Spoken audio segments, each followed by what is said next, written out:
मेरे दरबार में सब बराबर है। मैं कभी भी किसी के साथ भी भेदभाव नहीं करता। ना कभी मैं जाति देखता हूँ और ना ही कभी मैं धर्म देखता हूँ। ना ही मैं कभी अमीर देखता हूँ और ना ही मैं कभी गरीब देखता हूँ। मैं कभी किसी के साथ भेदभाव नहीं करता। मेरे पास जो आ गया वो मेरा है और मेरे पास जो आ गया वो मेरा बच्चा है।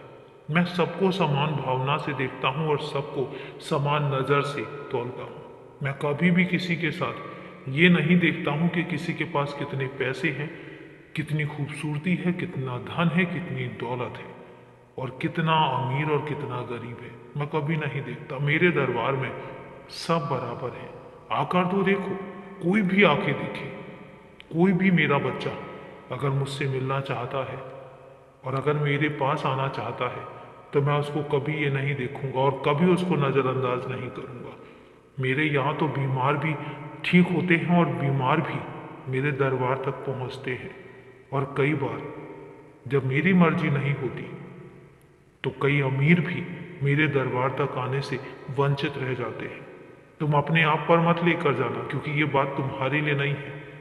इसलिए मैं तुमसे कह रहा हूं, क्योंकि कई बार तुम खुद पर दिल पर बहुत जल्दी बातें ले लेते हो, पर ये बातें तुम्हारे लिए नहीं है।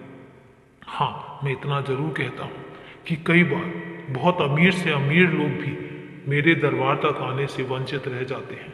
मेरी कृपा उन तक पहुंचने से वंचित रह जाती है। इसका कारण सिर्फ ये होता है कि जब उन्हें दौलत का घमंड आ जाता है तो मेरी कृपा आनी रुक जाती है।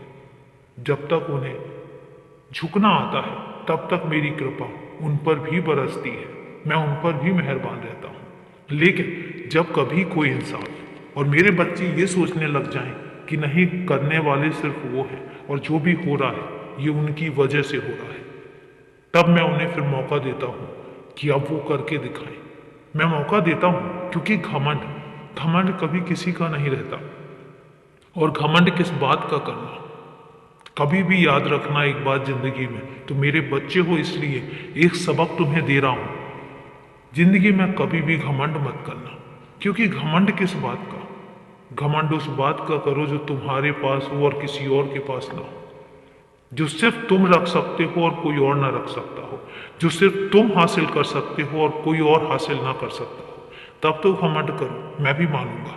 लेकिन जब तुमसे भी आगे हजारों लोग पड़े हैं, लाखों लोग पड़े हैं और लाखों लोग तुमसे अमीरी में, तुमसे सुंदरता में, तुमसे कदकाठी में, तुमसे डील डॉल में बहुत आगे पड़े हुए हैं, तो फिर तुम किस बात का घमंड करते हो? तुम्हारे पास तो कुछ भी नहीं है। इसलिए झुकना सीखो, अपने आप को नम्र बनाओ, विनम्र बनाओ। और जितना विनम्र बनाओगे तुम उतना देखो कितना आगे बढ़ते चले जाओगे। ये मेरी सीख हमेशा जिंदगी में याद रखना। खुश रहो, हमेशा खुश रहो।